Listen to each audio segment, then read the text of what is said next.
Hello and a very warm welcome to another edition of Channels Beam. I'm Victor Matthias. Now, tech giants Facebook, Twitter, Google, Apple, and Amazon have provided a number of digital apps and other tools that help people communicate, shop, travel, and do a lot more other stuff more easily than ever. However, some argue that the meteoric rise of users and the growth has come with immense cost to users whose privacy is at risk, and also the content they sometimes permit or omit could sometimes be seen as harmful, hateful, and injurious.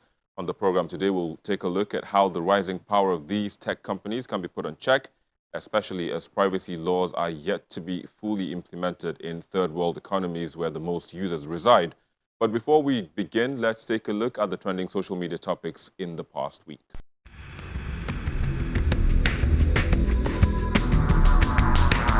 Nigerians went haywire as Big Brother Niger Season 5 housemate Erica was disqualified after getting 3 strikes.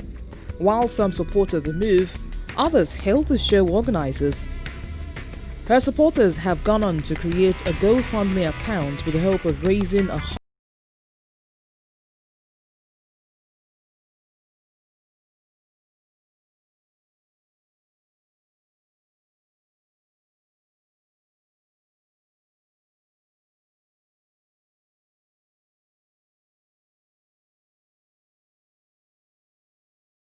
Palace called out Premier League giants Chelsea out after the Londoners released their third outfit for the new season. Both jerseys look similar in colour and design.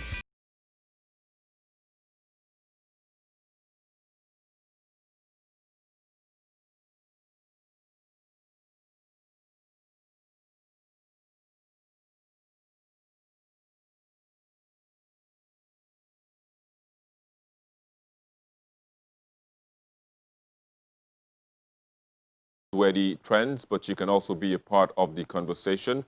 Tweet at us at Channels TV, at Channels Beam, at Victor_MBIDI, or you can also use the hashtags data privacy as well as hashtag Channels Beam. But joining us to look at today's topic, we have Emmanuel Edet. He is a legal practitioner and the head of the legal advisor at the National Information Technology Development Agency, NITDA. He is also interested in legal research on the effects of emerging technologies on existing legal frameworks. He joins us from our Abuja studio. Thank you for joining us on the program. Thank you very much, Victor. You're welcome. We also have joining us via Skype, Gbenga Sheson. He is the Executive Director of Paradigm Initiative, a Pan-African social enterprise working on digital inclusion and digital rights. He is a former member of the United Nations Committee of Leaders of E-Leaders on Youth and ICT, and has served as a member of the Presidential Committees on Harmonization of Information Technology, Telecommunications and Broadcasting sectors and the roadmap for the achievement of accelerated universal broadband infrastructure and services provision. Gbenga, it's a pleasure to have you on the program today. Thank you for having me, Victor. Indeed. So kickstart this conversation for us, Gbenga. Not too long ago, we saw that the Congress in the United States actually had CEOs of these tech companies that I just mentioned in my introduction. What was the hearing all about? I mean, the conversation around many topics has been going on, but I guess some of the more recent ones have been around the issues of privacy, around the issues of content controls online, especially as the US goes towards elections, like many other countries, conversations get heated and things like that. And there has been an age-long conversation around the fact that many people use the platforms to,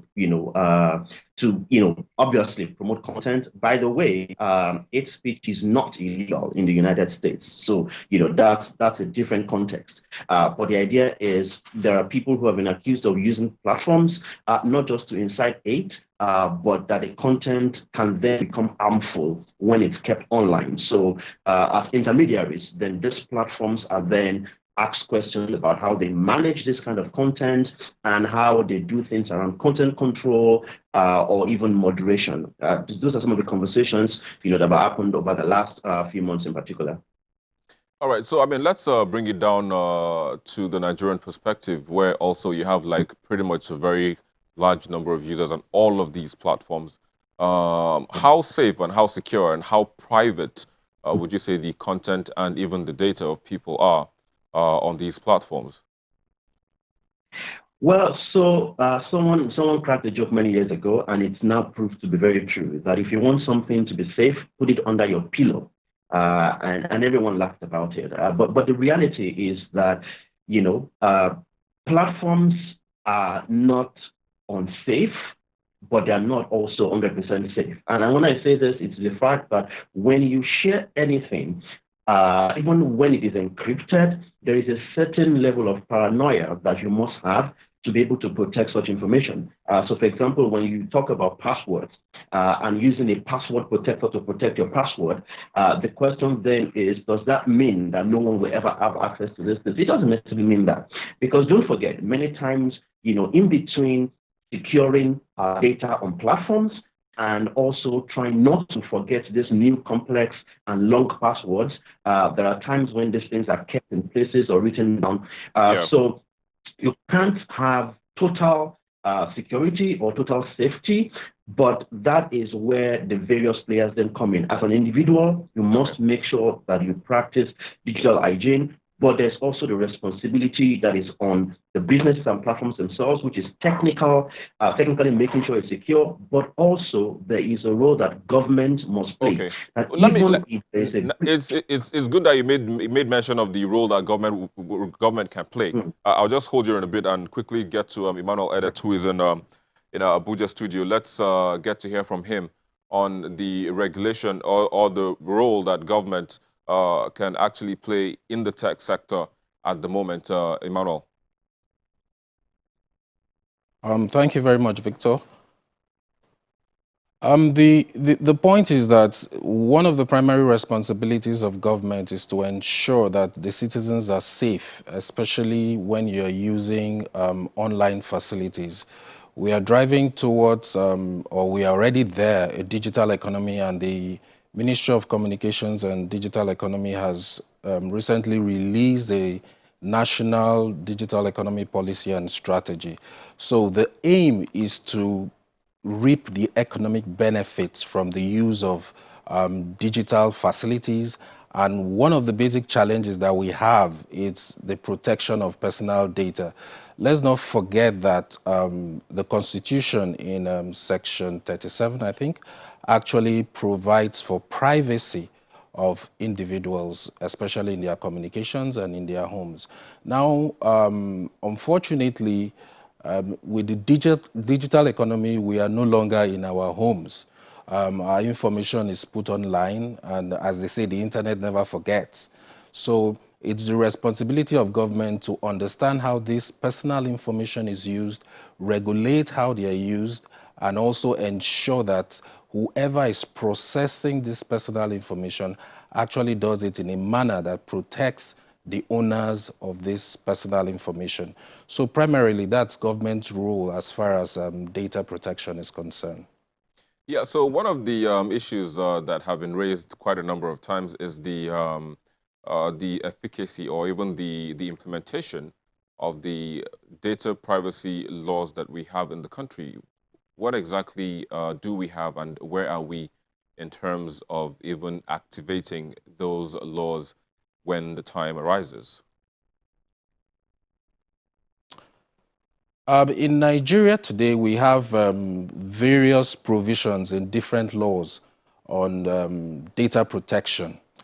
For example, apart from the Constitution, the Cybercrime Act also makes sure that, or it actually provides that service providers can only use information they receive from their subscribers for the purpose which they receive that information.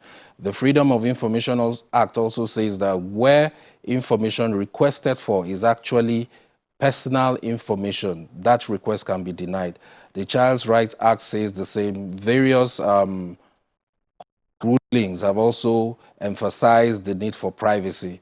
The Nigerian Data Protection Regulation issued by NIDA in January 2019 took those particular provisions a step further.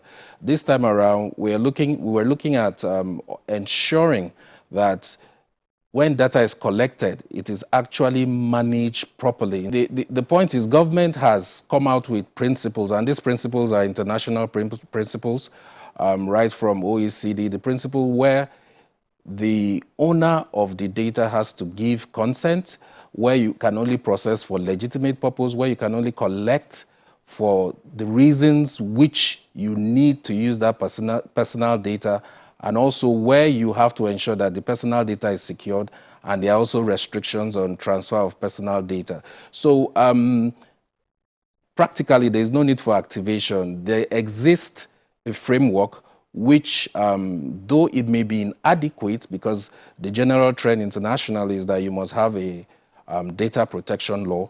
NIDA is currently working with a few MDAs to make sure that we have a data protection law in Nigeria, aside from the regulation, which will supersede the regulation when it becomes law. So government is trying to put in the legal and institutional framework to ensure that personal data is adequately protected in Nigeria. All right, I'll come to you in just a bit, but let me go back to Skype where we have Gbenga Sheson. Well, Gbenga, so he's talked about a few of these regulations or a few of the moves that government is making or have already made. But in terms of compliance, how would you say we've complied, or the what's it called? The tech companies have complied in terms of using or in terms of protecting of not using the data they collect from people to their gain or to their benefits or for mining and all of these? Well, I think it's clear, that in terms of compliance, we haven't seen a lot of efficiency from, the side of NIPTA. And I say this because I've said this for, I think I've said this for too long, that first of all, what we have is not the data privacy law that Nigeria needs. It's great that NIDA stepped in to fill in a gap, but what we need is an act of parliament that establishes a data, that clearly makes sure that when there are violations, you can seek redress, and that there is a data authority that is in charge of making sure that you actually get justice. In the few cases that we've seen, and thanks to NITA, they released press statements, to say they will follow up on, for example, the immigration issue where somebody's passport details was clearly posted on Twitter. But there have been too many cases that have now, it's not literally a case of impunity where people, know for a fact that if anything goes wrong, there wouldn't be justice. And to be fair, this is where we need to get things right. This is where we need to go to the drawing board and I know that getting an act of parliament does not exactly solve the problem, but at least there will be a responsible institution, because NIPTA is definitely not the institution that, will be in charge of data as the authority in Nigeria. It's a development agency, so it has helped to fill in this gap, but it is now time for NIPTA to work together with NIMSI, the Identity Management Commission, and other stakeholders to make sure that we have the exact thing that Nigeria needs, and then to make sure that when issues are reported, that action is taken. Some of the things that have happened are quite scary. And we've given examples as part of an initiative over time saying that there are people's health records that have been released. Unfortunately, nothing has been done about that. And they've been reported. There are people's credit card details that were leaked, by airlines, last year. The cases, nothing was done. So in terms of compliance, I would say that we're not there just yet. And it's good to know that NIDA has been doing some work in terms of sensitizing companies around this. But the real deal is when anyone whose data is compromised or there is a violation of their data privacy rights, they can seek redress. All right, Gbenga. That isn't happening right now, unfortunately. All right, I'll come back in just a bit. We'll take a quick break. And when we return, we'll get to hear from the official from NIDA, that's Emmanuel Edet, on what we can do in terms of compliance, if he agrees or doesn't also agree with what Gbenga said in terms of compliance. But we'll take a break and I'll be back in a moment. Please stay with us. Thank you for staying with us. We'll still have with us in our Abuja studio, Mr. Emmanuel Edet, as well as Mr. Gbenga Sheson on Skype. Mr. Edet, just before we went on the break, Mr. Sheson talked about compliance not being followed to the letter, as it were, right now. when looking at the privacy laws, and he made a mention of a little bit of some times when people's data was put out there, very personal data was put out there, and there was no follow-up, so to speak. So where are we in terms of compliance? You did make mention of all the rules that we have, but where are we in terms of compliance right now? Well, I would disagree a little bit with Benga because, this regulation came out in 2019 and compliance has gone up a lot over the last 1.5 years. And it's simply based on the fact that the compliance mechanism that NIDA put in place has been efficient as far as ensuring that companies actually deal with personal data in the proper manner. We have also done some enforcement. We have fined some people.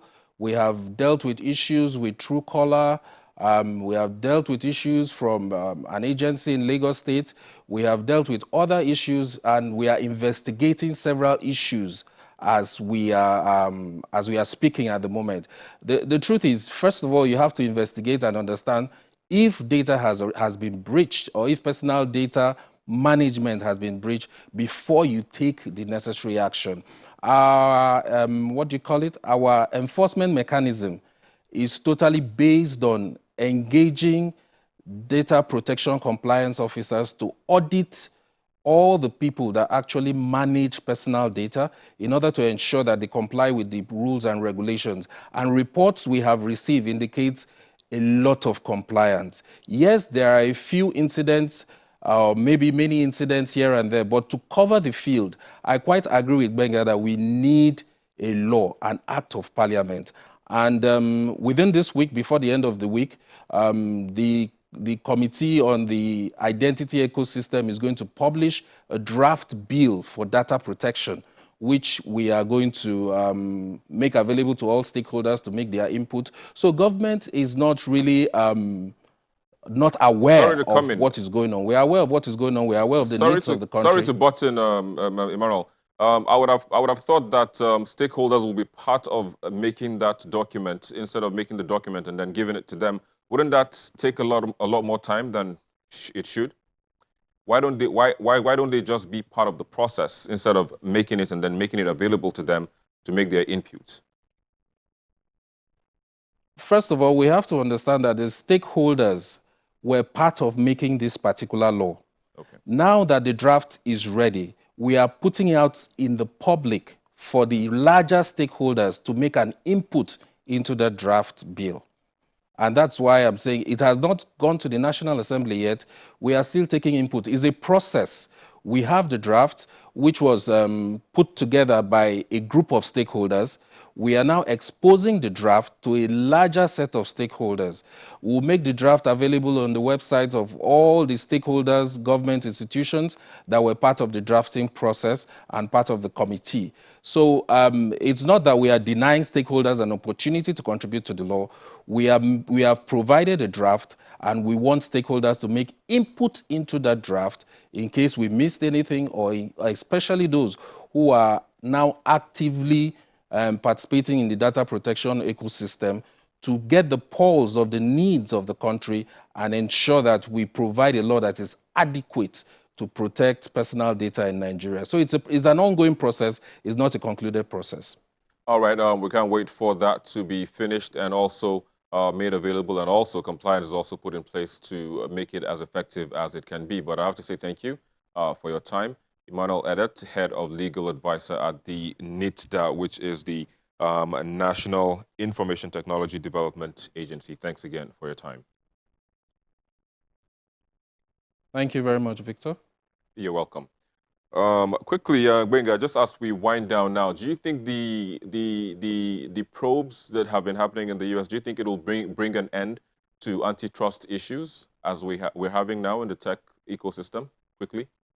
I don't think so. Big Brother has always been Big Brother. The whole essence of growth for many of these big companies is to control as much as possible, and I think that's going to keep happening. Thankfully, the conversation around antitrust issues will continue.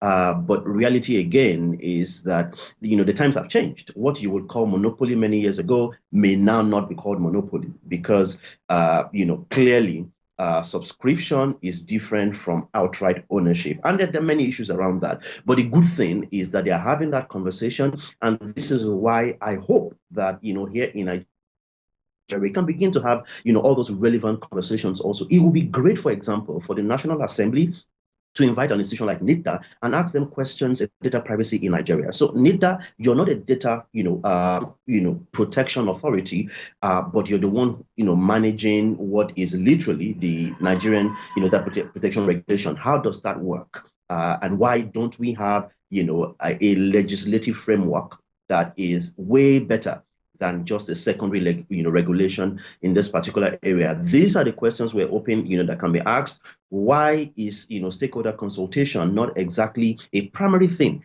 for this kind of processes?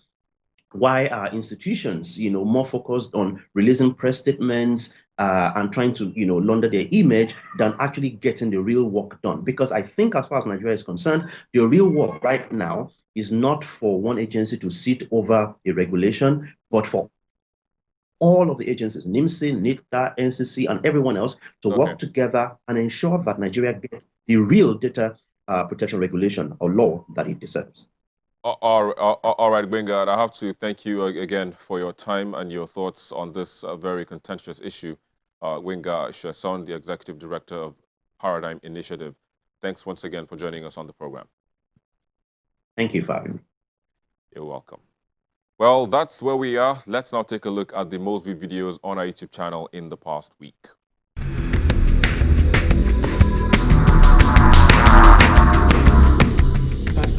I will not. The embrace between candidates of the APC and PDP in the Edo governorship election begins this week's most viewed videos in 5th place. I'm going to shake or embrace the benefit of the party, my senior brother. I will gladly move to him.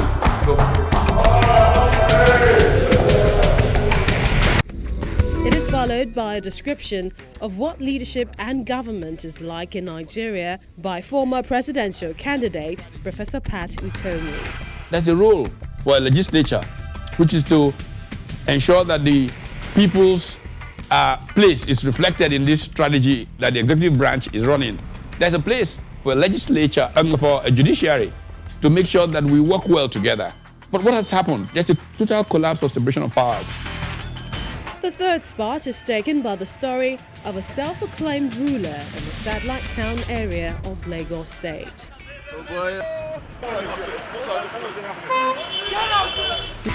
In second place is the confession by suspected killers of Owaila Omozua on how they carried out their heinous crime. I'm not gonna lie, they no rape the girl. We no rape the girl. You understand? They come carry that fire, especially. I call use and stone the girl. Come say the girl. Now everybody just like for the church. They not like my children. That was number one statement. The second statement now, I say not be so again. Say now 1.5 million. Say me they take do something for her. May they do something for me. May my son come be like supermarket. Waiting me they wait for. At least matter they go court now. If they go court. I did my committee, they do committee matter. I was surprised for that town hall and police will arrest me for town hall. So they say one boy. Say now we gotta go kill the girl. I have nothing to do with everything that he's saying. And back again to Edo State, where the meeting between the Oba of Benin and candidates of the APC and PDP in the forthcoming Edo elections takes the first spot on the charts. The purpose of this meeting is for me to strongly appeal to politicians to control the youth, control the so-called thugs that are against each other. I don't know. I'm not concerned about which side is doing it, which side is not doing it. And there you go. Those were the most viewed videos on our YouTube channel in the past week. If the one you were hoping to see wasn't there, just visit our YouTube channel. It's youtube.com/channelsweb. View and share with your friends, your family, or your foe.